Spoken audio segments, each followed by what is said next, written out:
ఈ బహుజన మూమెంట్ని తీసుకురావాలి. మనని కూడా అందరిలో సమానమే, మన దేంట్లో తక్కువ కాదు అనే ఉద్దేశంతో ఇక్కడ చాలా సంవత్సరాల నుంచి శుంకర శ్రీనివాస్ గారు, సోమలనాయక్ గారు, కొంతమంది ఉద్యోగులతో సహకారంతో ఇక్కడ బహుజనవాదాన్ని ముందుకు తీసుకెళ్తాను. నా పేరు ఎల్ విజయకాంత్. నేను బహుజన సమాజ్ పార్టీ మహబూబాద్ జిల్లా ఇన్ఛార్జిగా పనిచేస్తున్నాను. నేను ఇంకా మన పెద్దలు చాలా మాట్లాడాల్సి ఉంది కాబట్టి నేను ఒక 2 నిమిషాలే మాట్లాడతా. అయితే నేను ఒకటే చెప్తా, ఈ దేశంలో కానీ ఈ ప్రపంచంలో 2 రకాల మనుషులు ఉంటారు. ఒక రకం మనుషులు ఏం చేస్తారంటే నిరంతరం శ్రమ చేస్తారు. వారి శ్రమతోటి అనేక వస్తువులు తయారు చేస్తారు. వాళ్ళ శ్రమతోటి అనేక రకాలమైన పంటలు పండిస్తారు. కానీ మరి వాళ్ళు ఆకలితోటే ఉంటారు. ఇంకొక వర్గం వాళ్ళు ఉంటారు, వాళ్ళు ఏ రకమైనటువంటి శ్రమ తెలియదు, వాళ్ళకి చెమట సుక్క తెలియదు, కానీ వాళ్ళు ఏసీ రూమ్లలో ఉంటారు. మరి మన తాత ముత్తాతల నుంచి కష్టపడి బతుకుతున్న మన పొట్టలు ఎందుకు నిన్నట్లే, మన ఇండ్లు ఇంకా పూరి గిరిషలు ఎందుకుంటున్నాయి, రేకులు ఇండ్లు ఎందుకుంటున్నాయి, పెంకుటిండ్లు ఎందుకుంటున్నాయి. వాళ్ళు ఏం చేయకుండా కానీ బిల్డింగ్ల మీద బిల్డింగ్లు కడతారు. ఒకసారి ఆలోచించారా? వాళ్ళు మనుషులా, మనం మనుషులా? మనం పని చేస్తాను, వాళ్ళు ఏం పని చేయట్లే, అయినా మనం ఇంకా పేదరికంలో ఉన్నాం.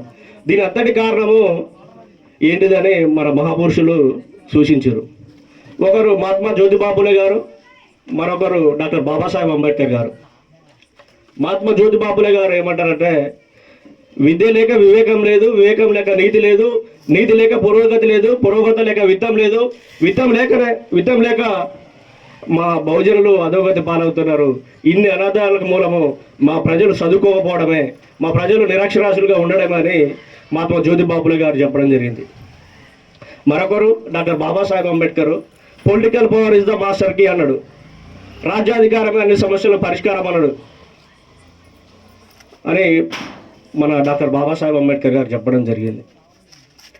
డాక్టర్ బాబాసాహెబ్ అంబేద్కర్ గారిని మనం ఈరోజు ఇంత ఘనంగా కొలుసుకుంటున్నామంటే ఆయన మనకి అది చేసిండు ఇది చేసిండు అని అనుకుంటున్నాం, కానీ ఆయన ఆశయాలను మనం అయితే ముందుకు తీసుకుపోవట్లేం. అంబేద్కర్ గారు ఒకటే ఆలోచించిండు, ఈ దేశంలో 100% మేమే ఉన్నాం, మేము మనుషులుగా మమ్మల్ని గుర్తించట్లేదు, ఇంత ఉన్నత చదువులు చదివిన నన్నే ఈ సమాజం దళితుడని, అంటరానివాడని, అస్పృశ్యుడని, తక్కువ కులవాడని నిందించింది. మరి నా ప్రజలు చదువుకోలేదు, మరి వాళ్ళ పరిస్థితి ఏందని ఆలోచించి నా ప్రజలకు నేను ఏదో ఒకటి చేయాలి, మా వాళ్ళని అన్ని రంగాల్లో మా వాళ్ళని ముందుంచాలి అనే సంకల్పంతో కష్టపడి చదివి మన కోసం భారత రాజ్యాంగాన్ని రాయడం జరిగింది. భారత రాజ్యాంగం రాసి అందులో నీకు చదువునిచ్చిండు, ఉద్యోగాన్ని ఇచ్చిండు, మీరు కూడా రాజులు కావాలి ఈ దేశానికి అని మనకు ఓటు హక్కు ఇచ్చిండు. ఆ ఓటు హక్కు తీసుకునే క్రమంలో మనకి ఎన్నో అవాంతరాలు, వీళ్ళంతా ఎస్సీ ఎస్టీలు బీసీలు, వీళ్ళకి ఆత్మగౌరవం ఉండదు, ఓటు వీళ్ళకి తెలియదని మహాత్మా గాంధీ అంటాడు, నెహ్రూ అంటాడు, వల్లభాయ్ పటేల్ అంటాడు. డిగ్రీ చదివినలకే కావాలని సర్దార్ వల్లభాయ్ పటేల్ అంటాడు. భూమి శిస్తు కట్టేటోళ్ళు కావాలని ఓటు హక్కు ఉండాలని గాంధీ అంటాడు. రాయల్ ఫ్యామిలీస్ కావాలని నెహ్రూ అంటాడు. మరి ఆ రోజుల్లో మనము భూములు ఉన్నాయా? మన భూమి శిస్తు కడతానికి ఉన్నాయా? భూములు ఉన్నాయా మనకి? డిగ్రీ చదివినామా?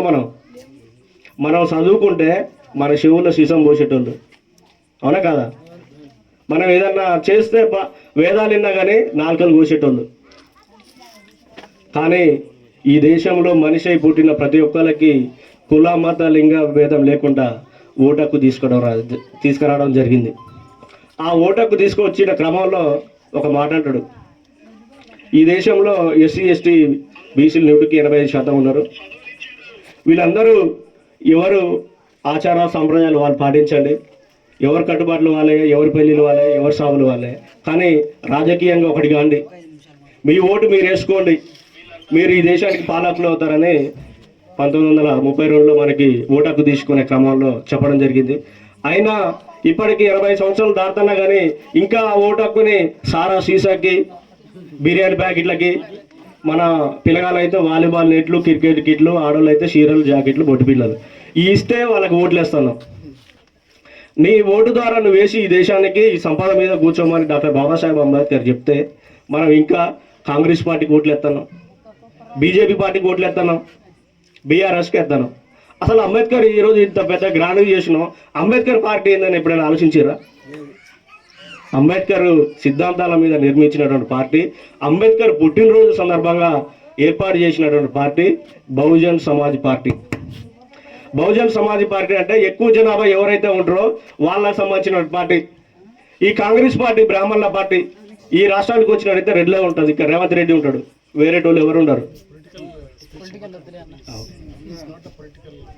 ఓకే, అయితే మన ఒక్కడికి వచ్చేసరికి బహుజన్ సమాజ్ పార్టీ, ఈ పార్టీ నుంచి కూడా మాయావతి గారు ఒక బీలెక్కనే అంటరాని కులంలో పుట్టి ఎన్నో అవమానాలు, ఒక చీర సంచిలో పెట్టుకొని మరొక చీర ఒంటి మీద పెట్టుకొని రోడ్లెమ్మటి స్నానం చేసుకుంటా మన అంబేద్కర్ గారి గురించి రాష్ట్ర వ్యాప్తంగా మొత్తం 20 సంవత్సరాల వయసులో తిరిగి ఉత్తరప్రదేశ్ అనే రాష్ట్రానికి ప్రపంచం మన దేశంలోనే అతిపెద్ద రాష్ట్రం. మన జనాభా 3 కోట్లు ఉంటే అక్కడ 25 కోట్ల జనాభా ఉంటుంది. అటువంటి రాష్ట్రానికి ముఖ్యమంత్రి అయింది. ఆమె ముఖ్యమంత్రి అయిన తర్వాత ఎమ్మటే 14 లక్షల ఎకరాల భూమి పంచి పెట్టింది మన వాళ్ళకి. కేసీఆర్ 3 ఎకరాల భూమి ఇస్తున్నాడు, ఇయ్యలే, ఉన్న భూములు గుంజుకుంటారు. ఓకే, ఉన్న భూములు గుంజుకోరు, శ్మశాన వాటికలు, పల్లె ప్రకృతి వనాలని.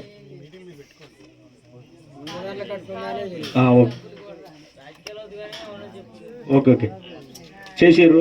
కాబట్టి మనము అసలు మన పరిస్థితి ఈరోజు ఈ స్థితిలో ఉండడానికి కారణము ఏందని మనకు ఒక అవగాహన వస్తే బరాబర్ ఈ దేశానికి మన పాలకులు అవుతాం. అంబేద్కర్ కలలు కన్నా సమాజాన్ని మనం నిర్మించాలంటే మనం చదువుకోవాలి, ఉద్యోగాలు చేయాలి, మనం రాజకీయం చేయాలి, ముఖ్యమంత్రులు కావాలి, ఎమ్మెల్యేలు కావాలి, సర్పంచులు కావాలి, అన్నీ కావాలి.